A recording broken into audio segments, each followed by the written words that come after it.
Hey, this is MJ, and in today's tutorial I'll be showing you how to make our Rainbow Hugs Mosaic Blanket.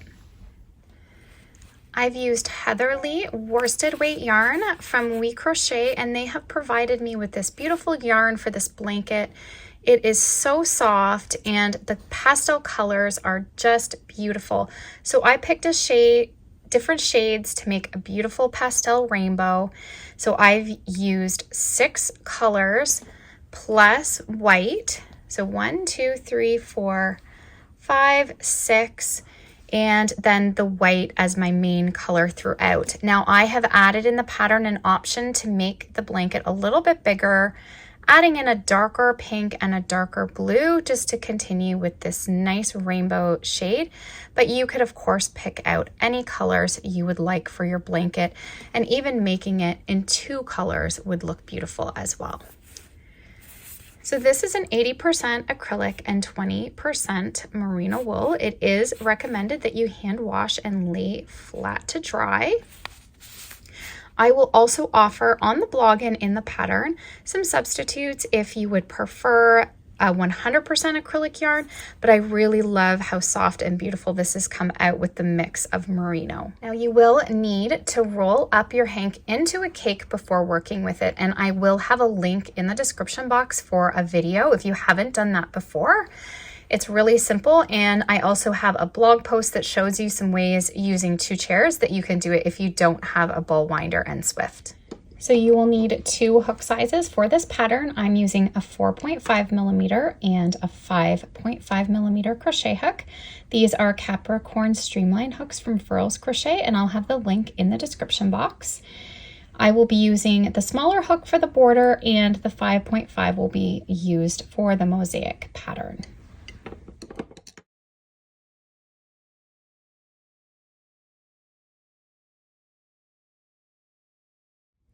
In the description box, you're going to find the link for the pattern, so you can purchase the PDF pattern that includes all the information that you need to make this blanket, the colors that I've used.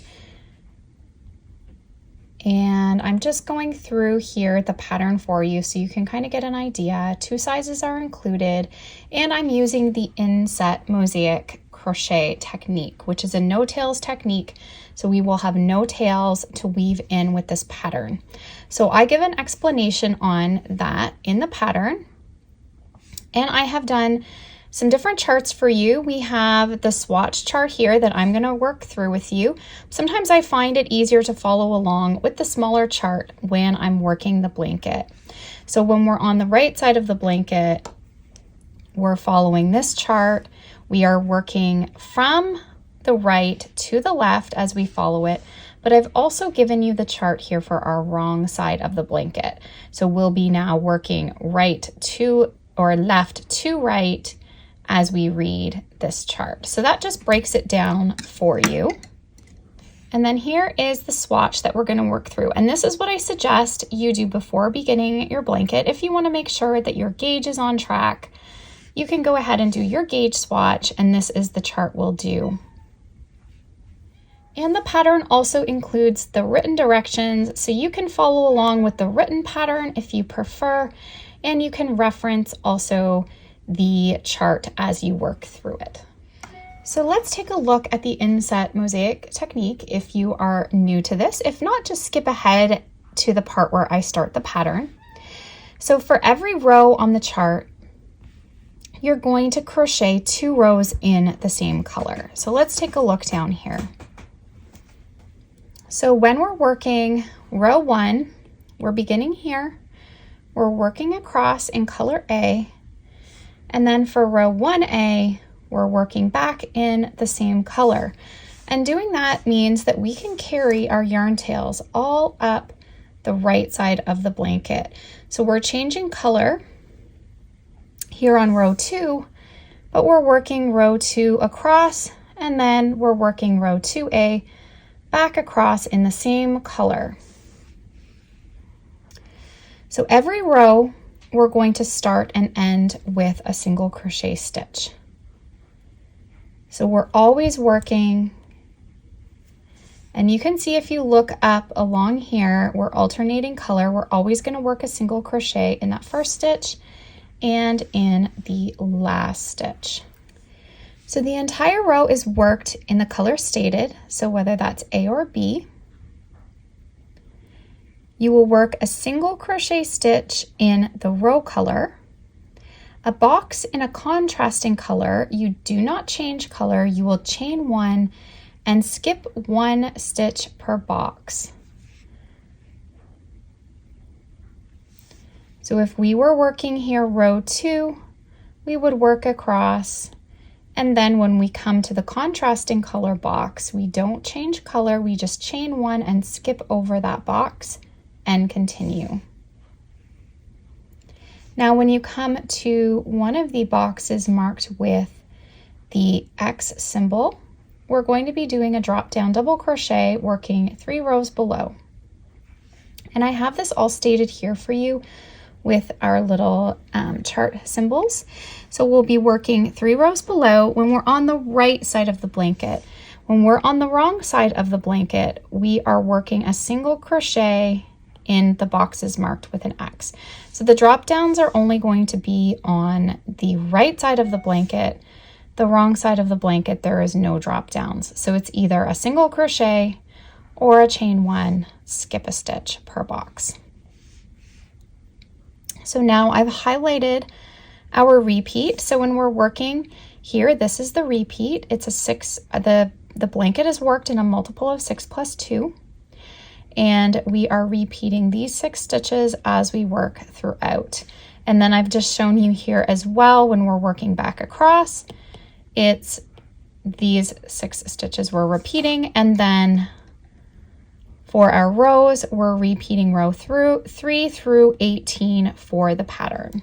So just to take a look at the blanket, so this is our right side with our beautiful pattern, and then on the wrong side, it just looks like a striping pattern because there's no drop downs worked, only the singles and the chain one skip a stitch. Okay, so you can see how pretty that looks. And again, we have no tails. I've just done a simple front post, back post, double crochet border to finish it off. So now let's get into making the swatch, and then all this is going to make sense when I start to work it out for you. So for the gauge swatch, we are going to chain out 20. And that is a multiple of 6 plus 2. So our multiple of 6 is 18, and then we're going to chain out 20. And I'm working with my larger hook.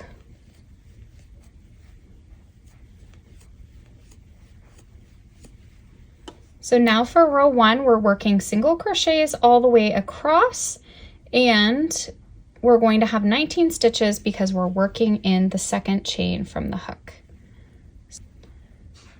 So in the back bump of the second chain from the hook, we'll work single crochets across. So we'll end up with a total of 19 single crochet stitches. Okay, we'll work across, and I'm going to chain one and work back across in my color A as well. So I'll have completed row 1 and row 1A. Okay, so I've worked across in single crochets, and now when we get to the last stitch, we'll be changing color. So I'm just going to bring in my lighter blue just for showing you this tutorial. So let's pull through the final 2 stitches with that blue color. I'm going to chain one, and I'm going to crochet over. I'm going to grab the tail too, but what you're going to want to make sure is that you're crocheting over that A tail in that first stitch. We're always working a single crochet in the first stitch, so you can get that done right away and get that out. And now you're going to drop off A. Okay, you can crochet over your other tail if you want. And now we're working on row 2 with our color B, and we're going to be working 1, 2, 3 single crochet. We'll then be chaining one, skipping a stitch, and following along in this manner. So now I've already worked one. So I need to do 2 more, and I will just crochet over that bee tail. 1, 2. So then I'll chain 1, and I'm going to make sure I keep that chain 1 loose so that I don't miss it. If it's too tight, you can kind of miss that chain. And then I'll be working a single crochet in the next 2. Then I'll chain 1, skip a stitch, single crochet in the next 2,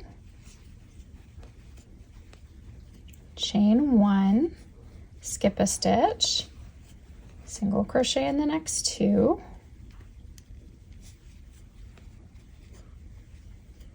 chain 1, skip a stitch, single crochet in the next 2, chain 1, skip a stitch, and then in the last 3.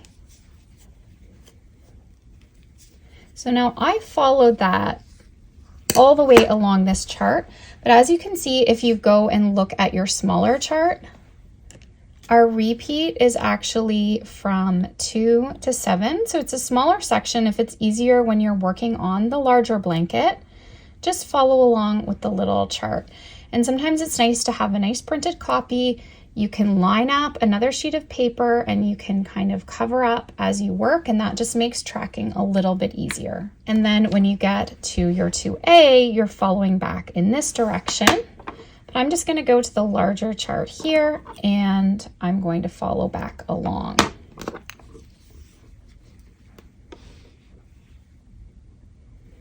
Okay, so I'm going to chain 1. And I have 3 singles, chain 1, skip. So 1, 2, 3. And now if you've made that chain nice and loose, you are going to be able to sort of see as you go where those chain 1 spaces are. And this is sort of a cheater tip.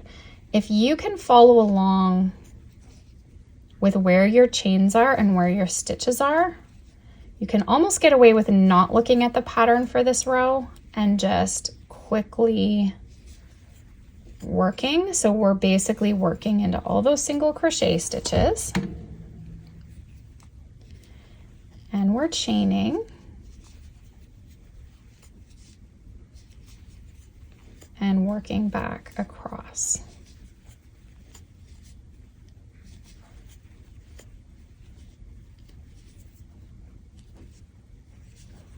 So now ending with 3. So now this is where things are a little bit different, and this is what I want you to do to completely hide these tails that we're carrying up the side. You could have pulls along the side, but I just don't like that. I like it to just be a completely hidden tail edge. So in order to do that, what I like to do is drape sort of that color A over my hook, go through the stitch, pull up a loop, yarn. Okay, we're going to yarn over again with our new color A. You give it a nice tug, chain 1 and turn. And this is what you're going to do throughout the pattern. So that last stitch and the first stitch, just always crochet over the tails, and then they'll just be hidden in the side. So now we're going to crochet over this tail on that first stitch, and then we just drop it off. And like I say, we're always starting and ending with a single crochet, so you don't even have to worry about if there's a chain or a drop down or anything like that. We're just going to finish and start with a single crochet. Then we can look at the pattern and go, okay, this is color A now. We've worked our single crochet. Now we come to a contrasting color. We're going to chain 1, skip a stitch. So let's do that. Chain 1, skip a stitch. Then I'm going to work a single crochet in the next. You can see her looking at my chart, and then I'm doing a drop down. When we're doing the drop down, we're going over top of your chain 1 See, here's those chain ones, and we skipped this stitch. So now we have a stitch to work into. So this starts making perfect sense now how this is working. So if you don't have a chain one space and a skip stitch, you're not going to have a stitch down here to work into. And that's how you can see if you've gotten off track with your pattern. So now I'm going to yarn over.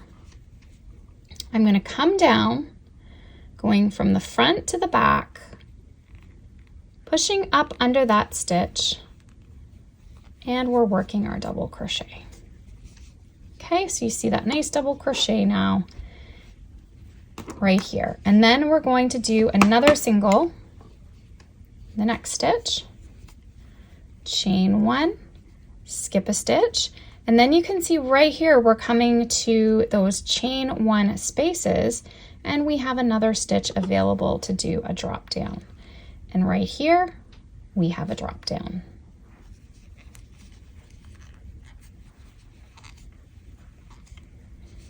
Then I have a chain one skip stitch, then I have a single, another drop down, single, chain one, skip a stitch, drop down,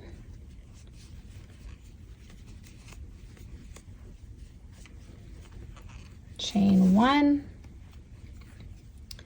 skip a stitch, single crochet, you have another drop down,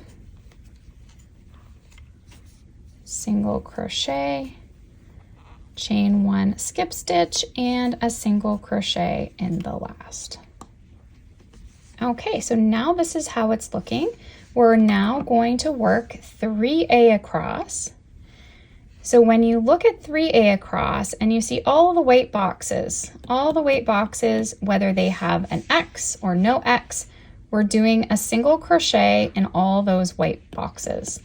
And we'll be doing the chain one skip stitch when you see the pink. Okay, so let's chain one and turn. I have a single crochet, chain one skip stitch, and here I can tell just by looking at my work.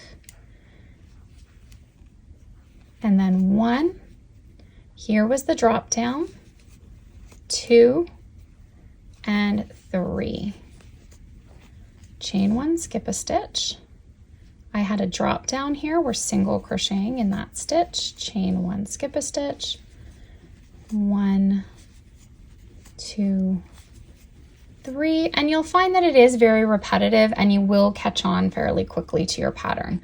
So chain one, single crochet, chain one, 1, 2, 3, chain one, and then we're doing the single crochet in the last, but remember we want to crochet over that tail, so I just drape it over my hook, go through the stitch, pull up a loop, I give it a tug just so you don't see it, and then we're dropping off A,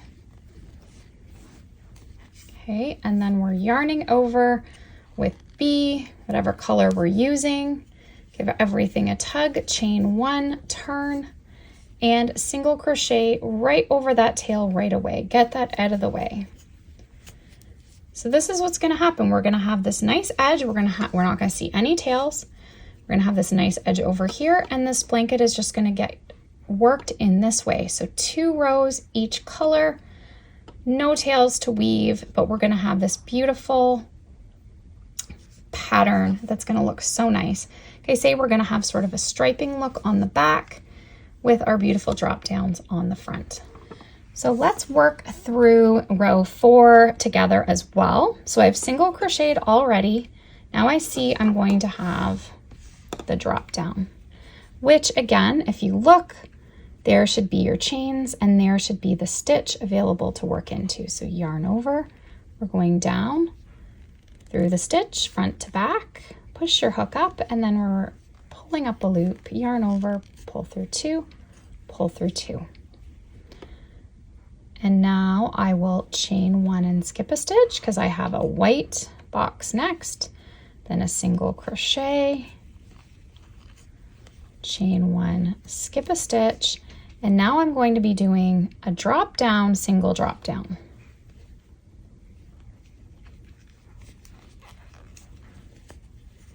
Drop down, single, and a drop down. Chain one, skip a stitch, single crochet, chain one, skip a stitch, drop down, single,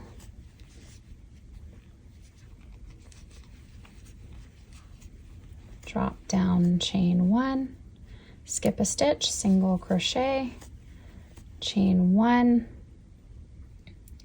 skip a stitch, we have a drop down, and then a single crochet in the last stitch. And it should look like this. So now for 4A, as we work back, for every pink box, we work a single crochet. Okay, a single crochet in every pink box and a chain one skip stitch for every white box. And if you can tell by looking at your work, that's great, but you definitely don't want to mess up. So make sure that if you aren't really seeing where those chain one spaces are, follow along with the chart. If you can, do it correctly. This row will work up a lot quicker if you can just buzz along it like that. And like I say, this pattern is repetitive and you should be able to memorize it fairly quickly. It's a six stitch repeat, so it's one that's a little bit easier to memorize than some. So we're coming to the end. Again, I always just think in my head, if I drape this yarn over this hook, I'm going to crochet over it. Okay, I like to give the white a tug because if you don't, it's gonna pop out there. Then yarn over with I get that chain one right away to secure everything, and then crochet over my tail on that first stitch and just keep going. So now this video is just an accompaniment for this pattern so that you are able to crochet it. You do need to purchase the PDF to follow along with the pattern for the blanket. So what you'll do now is just continue in this manner. You have to go all the way up to 18 before you start repeating again at row 3. So the blanket will break down for you, the written pattern will break down how many rows of each color, how many rows in total for your blanket, and whether you want to make the smaller size or the larger size. So once you make your swatch, you can do your gauge to make sure you're on track. If you want to alter the size of the blanket, you can easily do that. You just need to chain out a multiple of 6 plus 2. So just like I did here for the swatch, I did my multiple of 6, which was 18. I added 2, which is 20. So then the actual chart is only 19 stitches because we work back in the second chain from the hook. So if you're going to make this blanket bigger, you would just take your multiple of 6, 6 times 10, let's say 60, add 2 to that, and then begin working this pattern. So in the PDF, you're going to get the written pattern. It's going to give you directions for your small and large, and also how to do the border and wet blocking the blanket. And once you have completed your blanket, you're going to finish it off with this simple border. I have done the same border with the Glistening Glacier Afghan, so I am going to put a link in the description box for the Glistening Glacier Afghan, and I will timestamp that part of the video that you can go watch to finish off your blanket.